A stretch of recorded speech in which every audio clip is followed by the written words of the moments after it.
मिल्कीपुर में जीत दर्ज करने के लिए समाजवादी पार्टी ने लगा दिया है अपना पूरा जोर। डिंपल यादव हो या फिर हो प्रिया सरोज, दोनों ही रोड शो के जरिए मांग रही हैं पार्टी के लिए वोट। मिल्कीपुर के चुनावी मैदान में खुद उतरने जा रहे हैं अब अखिलेश यादव। मिल्कीपुर में पूरा मुलायम कुनबा है और साथ ही हैं रिंकू सिंह की दुल्हनिया। आखिर उपचुनाव में इतनी बेकरारी क्यों, समझिए रणनीति। नमस्कार, मैं खुशबू सिंह और आप देख रहे हैं KPR। उत्तर प्रदेश के अयोध्या जिले की मिल्कीपुर विधानसभा सीट पर उपचुनाव का सरगर्मी अब बहुत तेज हो गया है। समाजवादी पार्टी अपनी सीट को बचाने की पूरी कोशिश कर रही है। वहीं पे भाजपा इस सीट को जीतकर अयोध्या में लोकसभा चुनाव की हार का बदला लेने की कोशिश करती नजर आ रही है। इसको देखते हुए ये चुनाव काफी अहम हो गया है। लोकसभा चुनाव के बाद पिछले साल हुए यूपी विधानसभा उपचुनाव में समाजवादी पार्टी को करारी हार का सामना करना पड़ा। जी हाँ, 9 सीटों पर हुए उपचुनाव में भाजपा ने 7 सीटों पर कब्जा जमाया और सपा के हाथ लगी सिर्फ 2 सीटें। कांग्रेस के चुनावी मैदान से बाहर रहने के बावजूद इस प्रकार की स्थिति ने अखिलेश यादव की चुनौतियां जो है और बढ़ा दी। इसको लेकर पूरा मुलायम कुनबा मिल्कीपुर में जीत को लेकर जोर लगाता नजर आ रहा है। बात करें मिल्कीपुर विधानसभा सीट की तो विधायक अवधेश प्रसाद के सांसद बनने के बाद यहां पर उपचुनाव हो रहा है और एक बार फिर से सपा ने सीट पर अजीत प्रसाद को टिकट दिया है। जी हाँ, वो सांसद अवधेश प्रसाद के बेटे हैं। वहीं भाजपा ने चंद्रभानु पासवान पर दांव लगाया है। दोनों ही एक ही जाति से आते हैं। अजीत प्रसाद को लेकर भाजपा परिवारवाद के नारे के साथ साथ मिल्कीपुर में सपा को घेर तो रही है, साथ ही अवधेश प्रसाद के गढ़ माने जाने वाली सीट पर भाजपा की कोशिश कब्जा जमाने की भी है।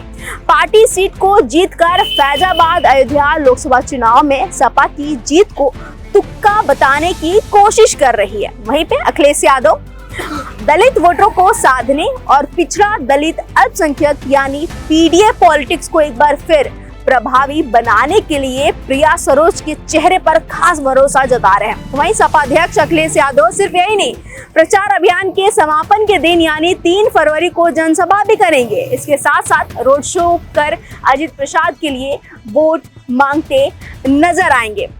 सपा के लिए ये मुकाबला बहुत ही अहम है। मिल्कीपुर का रण सपा के लिए काफी अहम दिख रहा है। इस सीट पर जीत दर्ज कर PDA पॉलिटिक्स के प्रदेश के राजनीतिक मैदान में स्थापित रहने की बात को सपा अध्यक्ष स्थापित करना चाहते हैं। साथ ही विधानसभा उपचुनाव में सपा की हार के बाद जिस प्रकार का अविश्वास का माहौल कार्यकर्ताओं के बीच पनप रहा है, उसे भी दूर करना अखिलेश यादव के लिए काफी जरूरी है। इसके साथ ही श्री राम की नगरी में लोकसभा चुनाव में जीत के बाद विधानसभा सीट पर जीत दर्ज कर अखिलेश एक अलग संदेश देने का प्रयास करेंगे।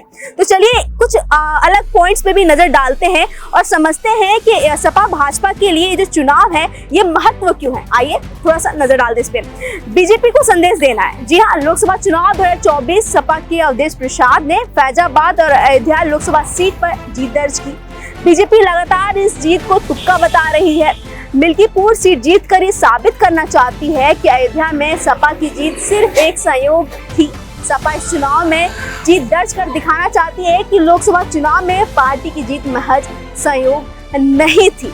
जी हाँ, वहीं पे सीट बचाने की भी कोशिश। मिल्कीपुर विधानसभा सीट पर यूपी चुनाव 2022 के दौरान सपा को जीत मिली थी सीट पर, इसलिए सपा अपनी सीट को किसी भी स्थिति में नहीं गंवाना चाहती। इसके लिए पूरी ताकत लगा रही है। हालांकि उपचुनाव से सरकार की स्थिति पर कोई असर नहीं पड़ने वाला है। कार्यकर्ताओं के बीच सकारात्मक संदेश देने और मनोवैज्ञानिक बजट हासिल करने के लिए बीजेपी और सपा इसे प्रतिष्ठा की लड़ाई मान रहे हैं। तो कहा जा सकता है कि जो लड़ाई है, चुनावी लड़ाई है, योगी बनाम अखिलेश बन चुका है। CM योगी आदित्यनाथ ने फैजाबाद सीट से जीते अवधेश प्रसाद को दुर्भाग्य से बने सांसद करार दिया था। प्रभु रामलाल के मंदिर बनने के बाद इस सीट पर भाजपा को जीत का अनुमान था, लेकिन पार्टी हार गई। इस कारण इसे जीतने की कोशिश में है वो। वहीं पे फैजाबाद सांसद को अखिलेश यादव ने संसद में अपनी बगल वाली सीट देकर उनके महत्व को साबित करने की कोशिश की थी। अखिलेश यादव ने पूरे परिवार को प्रचार में उतारकर इस उपचुनाव को अपने लिए अहम बना लिया है। तो कहा जा सकता है कि परिणाम जो होगा वो बेहद ही असरदार होगा, क्योंकि मिल्कीपुर उपचुनाव का परिणाम प्रदेश की राजनीति पर असरदार होने वाला है। अगर सपा ये सीट बचाने में सफल होती है तो ये पार्टी के लिए मनोबल बढ़ाने वाला होगा। वहीं अगर बीजेपी जीत जाती है तो पार्टी इसे अयोध्या में अपनी हार का बदला के तौर पे पेश करेगी और साथ ही प्रभु श्री राम की नगरी में पकड़ बरकरार रहने के संकेत के रूप में पेश किया जाएगा। सीट पर चुनाव प्रचार अपनी अंतिम दौर में है।